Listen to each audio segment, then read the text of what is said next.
Je m'appelle Gauthier Béchet, je suis étudiant en dernière année d'ingénieur civil en mécanique à l'École Polytechnique de Louvain. Moi c'est Gaël Poidjem, je suis étudiant ici en École Polytechnique de Louvain 2, en mécanique, en Master 2 dans la dernière année. Le sujet de mon mémoire, c'est l'étude expérimentale des performances aérodynamiques d'un dirigeable dans une soufflerie. On a comme promoteurs Grégoire Winkelmans, Philippe Châtelain et Mathieu Duponchel. Notre cahier des charges en fait consiste simplement à étudier des paramètres en fait en soufflerie d'un dirigeable qui...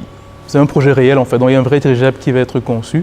C'est un démonstrateur de 15 mètres de long et il nous a été demandé de concevoir une expérience qui permettrait de valider ou en tout cas de donner les caractéristiques de vol de ce dirigeable. Donc nous avons conçu une expérience sur un dirigeable 50 fois plus petit que ce qui va devoir être construit à l'UCL et nous avons placé ce dirigeable dans une soufflerie pour mesurer les forces qui allaient s'y appliquer. Donc ici c'est le dispositif expérimental que nous avons conçu.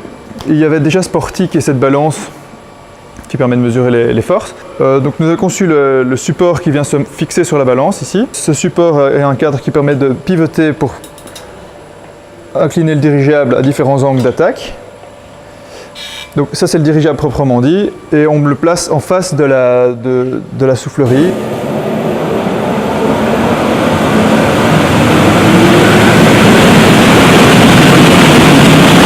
Plusieurs étapes dans ce mémoire. Et donc une première étape, c'est une étape de conception, une étape d'expérimentation. Nous avons réellement pris les mesures.